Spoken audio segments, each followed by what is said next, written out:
Hello, everyone. Today, I know you guys are used to me bringing some maths videos. Today, I'm taking another path. Today, I want us to look at the one of the interesting spot. Wow, this is very, very, very interesting because you don't have to use physical energy to play this one. We'll be exploring some ideas in the interesting game of chess. So we are going to, I want us to look what they call Sicilian defense. So we'll be exploring one of the interesting defense by Black, which is called Sicilian defense. So Sicilian defense will come after white plays e4.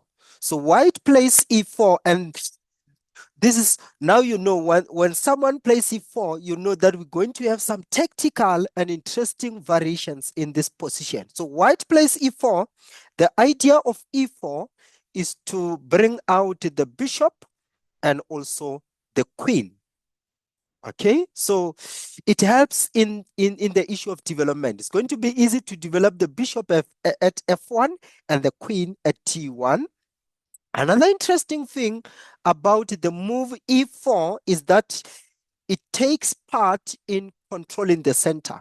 So, which is what white wants to achieve. I'm sorry, white wants to take control of the central squares. The central squares, I'm referring to the square e4, e5, t4, and t5. These four central squares, it is good to control those squares in chess. So e4 by white, we'll be exploring the black's response. There are a lot of responses that black can bring. So I'm looking for c5 response. This is the response c5 by black. Black's plays c5. We call it the Sicilian defense. Now the idea of Sicilian defense is to stop white from playing the move d4. We don't want white to take full control of the center. So we stop d4 because we can be able to play c takes d4. Okay, so let's continue and explore. After e4, c5, white, there are a lot of responses by white, but I want us to look at the most probable response, which is called knight f3. White says, I still want to have influence on the central square d4 and also e5. So knight belongs at the central squares. Actually, it is good to make sure that you have an influence on the central squares by knight. We don't want knight to go to the rim. Actually, it was going to be bad to bring the knight from g1 to h3. This kind of development was going to be bad. So it's good to develop a knight towards the center. So white plays knight f3, knowing that this knight will have influence on the central squares, will have influence on the, what's happening here? Yes, on the e5 and also on the t4. So knight looks good when it has influence on the central squares. So let's continue and see what black can do. There are lot of responses from here. Knight c6, which makes more sense. Let me pick this one. Let me pick knight c6, which makes more sense because you are developing a piece. It is good in chess to bring your piece out into play. So white developed the knight and black also developed the knight. The knight comes to c6 square. It's a very good square for the knight. Why? Because this knight also will have influence on the central square d4 and influence on the central square e5. So knight c6 is good. It's doing the same thing which the white knight is doing. Knight f3, knight e5. But I don't want to talk about knight c6 for today because there is a certain variation in Sicilian that I want us to explore. Okay, so I will retreat. I will go back. Maybe next time we'll be talking about this one. I want us to talk about this. Boom.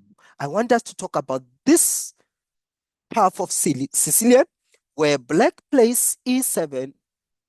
Where black, plays D7, T6.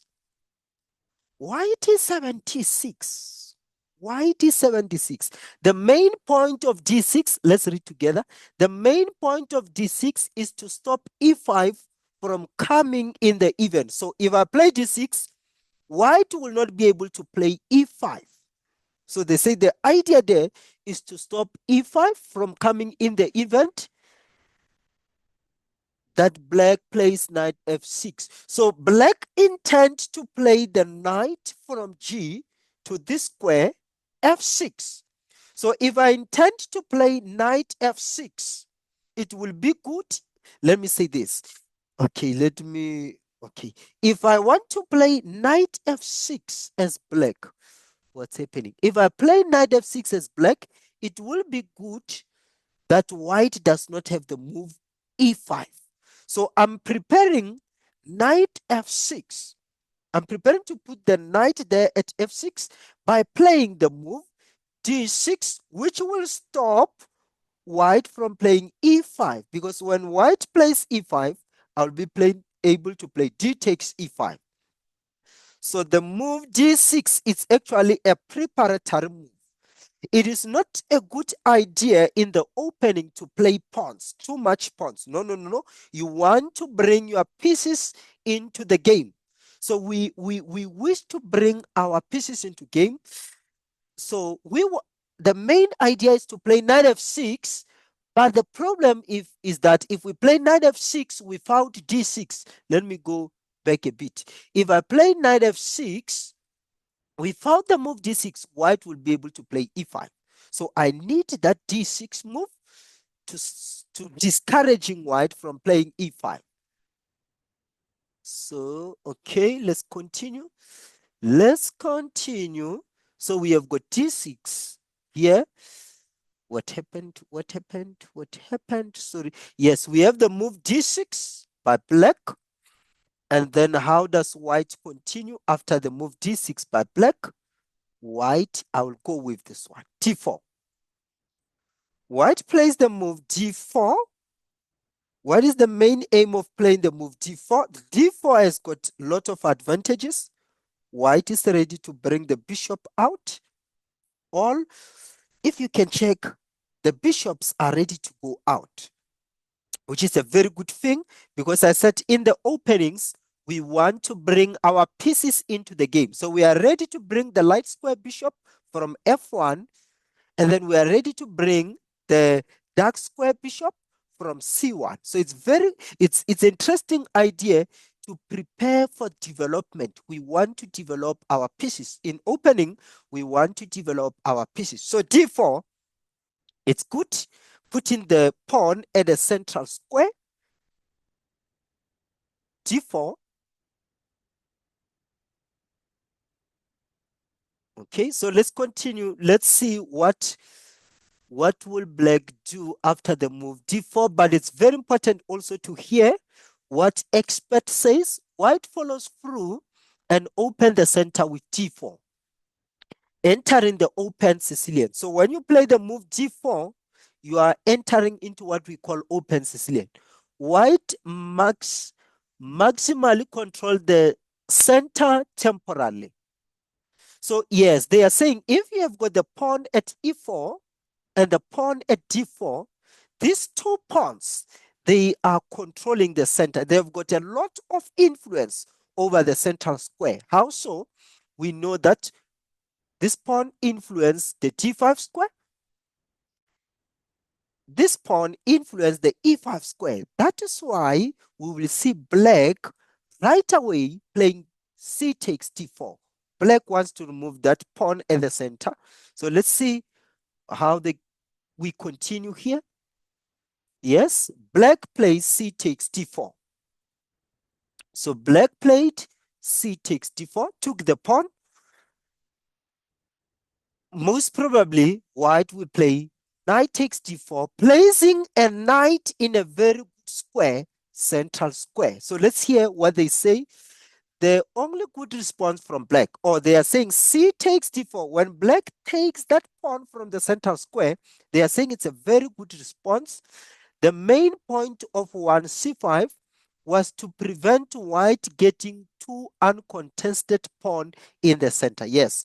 So remember, white played e4 and also played t4. So they are saying the main aim when we played c5, we wanted to stop white from playing d4. So just because white played d4 anyway, we have to remove that central pawn from d4. So c takes d4.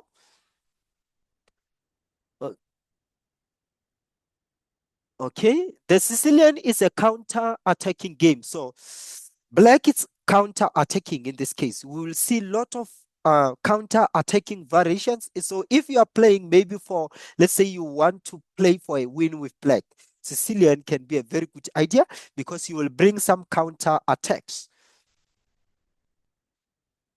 Okay, so let's check what white can do, which makes sense to me. Knight takes d4 makes a lot of sense. Putting the knight at a good, I don't remember where, yes, we are here. Knight takes d4.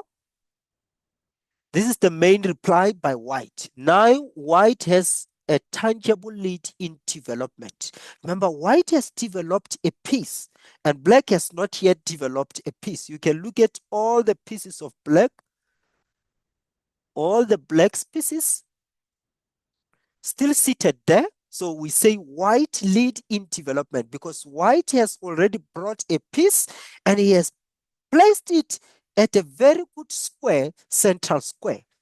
Knight d4. Knight normally belongs at the center. So it's good to put your knight at the center squares. So let's continue and see how play may continue from here. There are a lot of responses by black, but I will go with the move knight f6 because we actually wanted to develop the knight f6. The reason we played d6 was to discourage e5. So that is why I'm going with the move knight f6 for now. There are a lot of variations. Knight f6 makes a lot of sense. We are developing a piece. At the same time, we are attacking white's pawn at e4. It's good idea to develop pieces. So this move has got a lot of benefits. You are developing and you are attacking a very important pawn, the central pawn at e4. Most probably white will go with knight c3, protecting the pawn at e4. So let's see how the play continues. Knight c3 makes a lot of sense.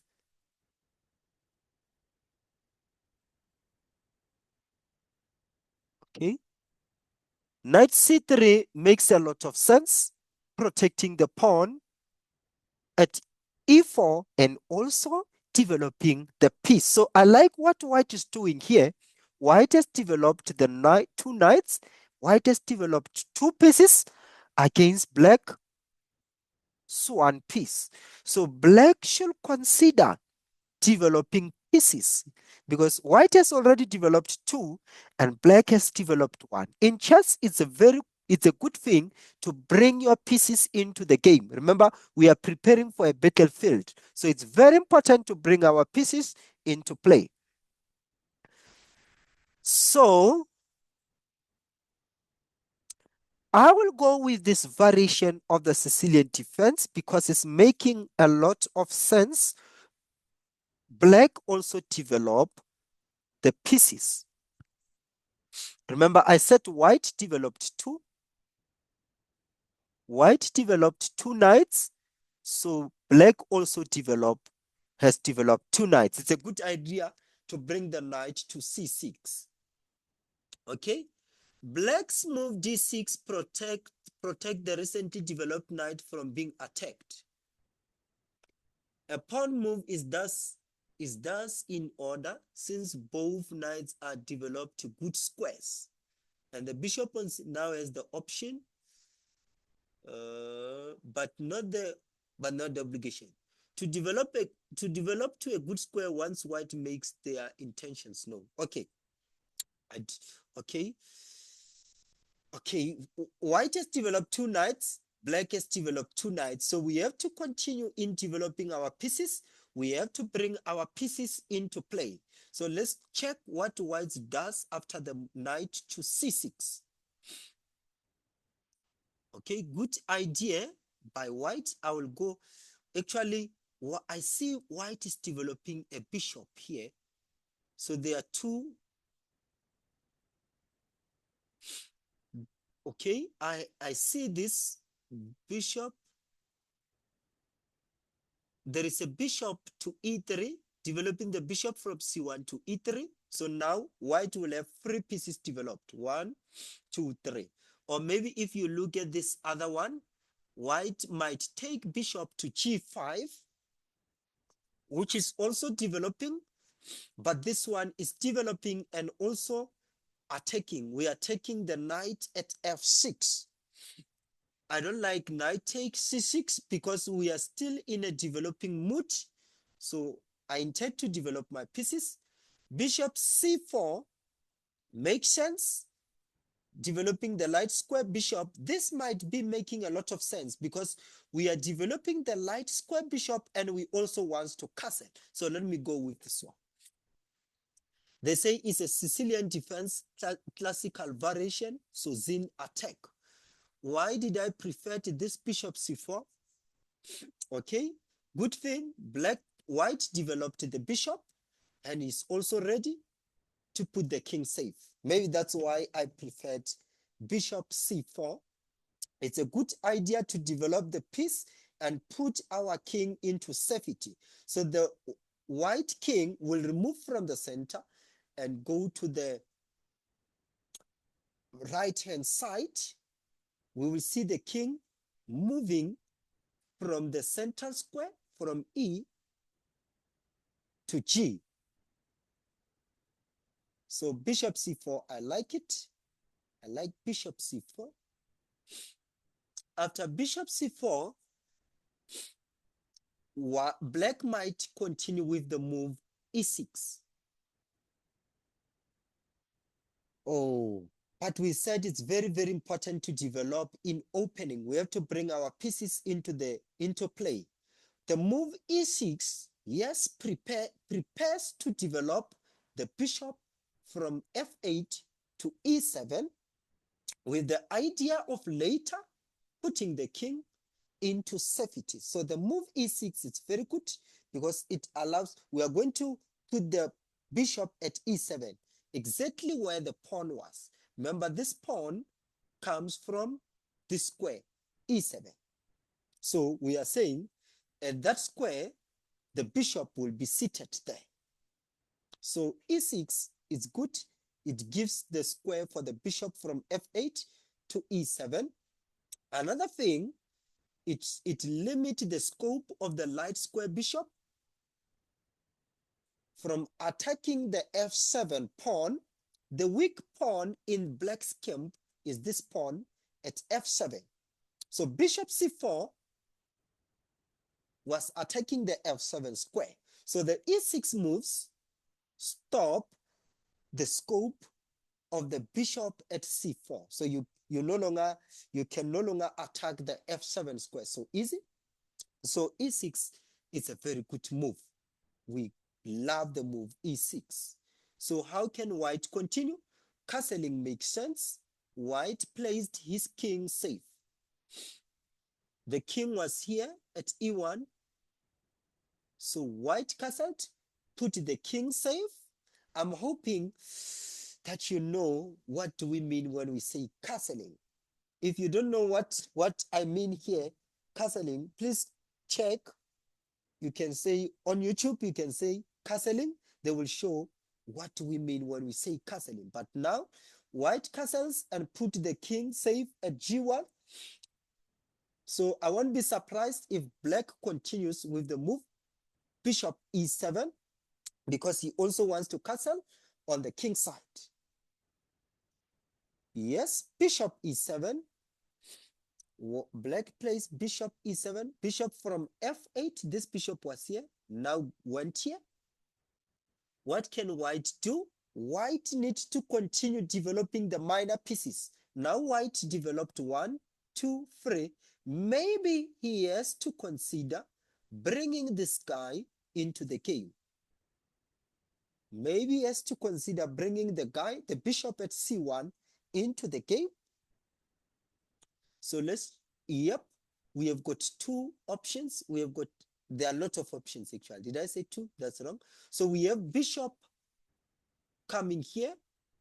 Another one, we have got bishop going to g5. I'm not thinking of taking for now.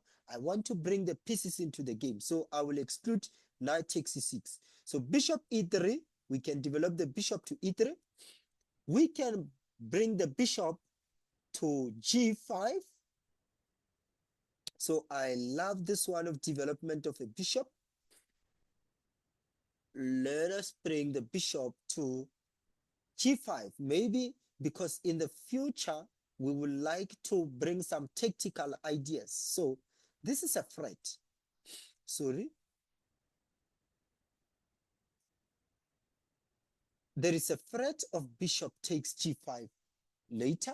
So developing the bishop from c1 to g5, it's something which makes a lot of sense. After all, we have to bring the bishop into the game. So from bishop c1 to bring bishop g5, this will help us with tactical ideas in the future. Bishop takes f6. Maybe when the variation goes into tactical position, this might be a possibility. A threat is better than an execution. So bishop takes f6. It's a threat. Is it the threat? To me, I don't think it's that strong, because we don't like to lose our bishop to the knight. We normally say bishop is better than knight, because bishop has got getting long. It can attack from afar. Let's say the bishop at c1, it can be able, let's say the bishop is here, it can be able to attack at a long distance. Unlike a knight, knight has got short, knight cannot go that far. Okay, let's continue. White played bishop g5. Did I pick bishop g5? Yes, white played bishop g5. Black castles. Makes sense. Makes sense. Bishop g5, black castles, put in the king safe.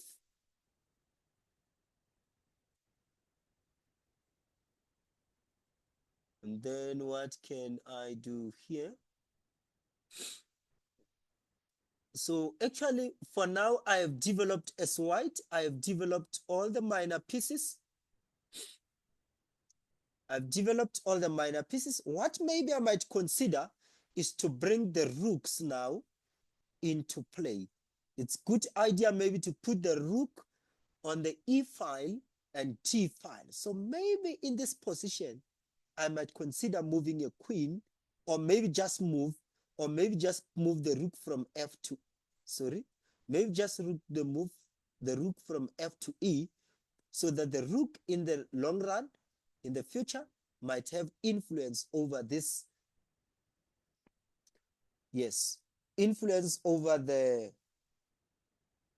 E, yes, or influence from E1 to E8.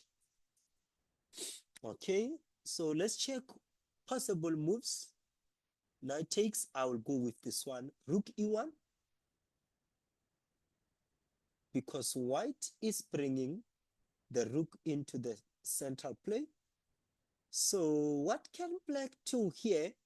Maybe black would like to bring the bishop, so that he will be able to bring the rook, and then maybe also in the future, bring out the queen, bring out the rook. So we want to bring all pieces into play. So let's check. None of my variations is there. it's here. Bishop d7, it's here, but they are saying it's very rare. Most players in this case play a6. I thought we are still continuing our pieces. So most players playing a6, or because maybe we want to play b5. Sorry. Okay. a6, b5, bishop b7. So this is another idea. We might want to bring our bishop to b7 instead of